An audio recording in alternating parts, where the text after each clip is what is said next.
Gas cylinder ಮತ್ತು ಪೆಟ್ರೋಲನ್ನು ಬಳಕೆ ಮಾಡೋರಿಗೆ ಇದೀಗ ಒಂದು ಶಾಕಿಂಗ್ ಸುದ್ದಿ ಆದರೆ ಬಂದಿರತಕ್ಕಂಥದ್ದು.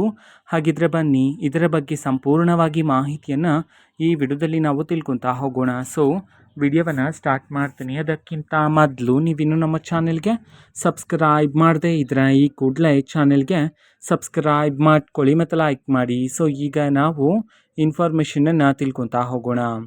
ಹೌದು, ಇದೀಗ ಬಂದಿರತಕ್ಕಂಥ ಮಾಹಿತಿಯ ಪ್ರಕಾರ ಗ್ಯಾಸ್ ಸಿಲಿಂಡರ್ ಮತ್ತು ಪೆಟ್ರೋಲ್ ಡೀಸೆಲ್ ಬಳಕೆದಾರರಿಗೆ ಇದೀಗ ಒಂದು ಶಾಕಿಂಗ್ ಸುದ್ದಿ ಆದರೆ ಬಂದಿರತಕ್ಕಂಥದ್ದು ಬೆಲೆ ಏರಿಕೆಗೆ ಸಂಬಂಧಪಟ್ಟಂತ.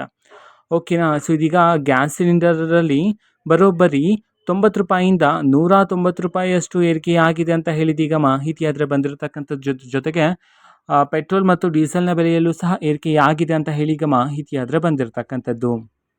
ಓಕೆನಾ. ಸೊ ಇದು ಇವತ್ತಿನ ಒಂದು ವಿಡಿಯೋ. ಇದೇ ರೀತಿ ಇನ್ನು ಹಲವಾರು ಯೋಜನೆಗಳಿಗೆ ಸಂಬಂಧಪಟ್ಟಂತೆ ಮಾಹಿತಿ ಬಂದ ನಂತರ ಆದಷ್ಟು ಬೇಗ ನಾನು ನಿಮಗೆ ಇನ್ಫಾರ್ಮೇಷನನ್ನು ತಿಳಿಸ್ತೇನೆ. ಅದಕ್ಕೋಸ್ಕರ ಚಾನಲ್ಗೆ ಸಬ್ಸ್ಕ್ರೈಬ್ ಮಾಡ್ಕೊಳ್ಳಿ. ಮತ್ತೀಗ ನಾವು ಫೇಸ್ಬುಕ್ಕಲ್ಲೂ ಸಹ ಈಗ ವಿಡಿಯೋಸ್ಗಳನ್ನು ಅಪ್ಲೋಡ್ ಮಾಡ್ತಿದ್ದೀವಿ. ಫೇಸ್ಬುಕ್ ಚಾನಲ್ ಲಿಂಕನ್ನು ಡಿಸ್ಕ್ರಿಪ್ಷನ್ ಬಾಕ್ಸಲ್ಲಿ ಕೊಟ್ಟಿರ್ತೇನೆ, ಕ್ಲಿಕ್ ಮಾಡಿಬಿಟ್ಟು ಫಾಲೋ ಮಾಡಿ. ಓಕೆನಾ. So thank you, bye.